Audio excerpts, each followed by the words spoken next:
اخلاق وہ موتی ہے جس کی کوئی قیمت نہیں ہوتی مگر اس سے ہر چیز خریدی جا سکتی ہے۔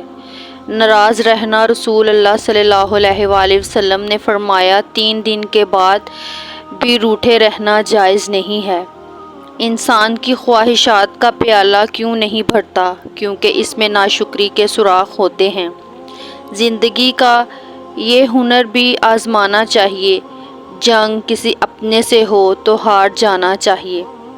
اچھے لوگوں کی سنگت میں رہا کرو، سونار کا کچرا بھی بادام سے مہنگا ہوتا ہے۔ انمول قیمت، دل کی قیمت نہیں لیکن زبان کا میٹھا بول دل کو خرید لیتا ہے۔ عادتیں انسان کو بناتی اور بگاڑتی ہیں، اور عادتوں میں سب سے بہترین عادت خوش اخلاقی ہے۔ وقت ایسا مرہم ہے جو بڑے سے بڑا زخم بھی بھر دیتا ہے، پر کچھ زخم ایسے ہوتے ہیں جو مرنے کے بعد بھرتے ہیں۔ راستہ ایک ہی تھا، فرعون ڈوب گیا، موسیٰ علیہ السلام گزر گئے۔ یقین اللہ پر رکھو، راستے پر نہیں۔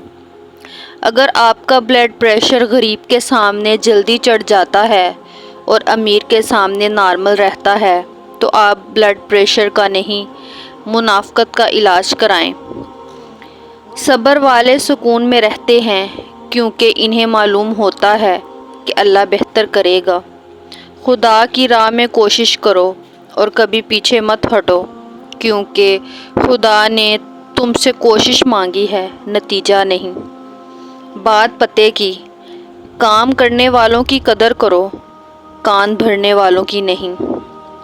اللہ کی دی ہوئی ڈھیل کو اپنی چالاکیاں مت سمجھو، جس دن اس نے رسی کھینچ لی منہ کے بل ہی گرو گے۔ تعریف کے محتاج نہیں ہوتے سچے لوگ، پھولوں کو کبھی عطر لگایا نہیں جاتا۔ منزل پانا بہت دور کی بات ہے، غرور میں رہو گے تو راستے بھی نہیں دیکھ پاؤ گے۔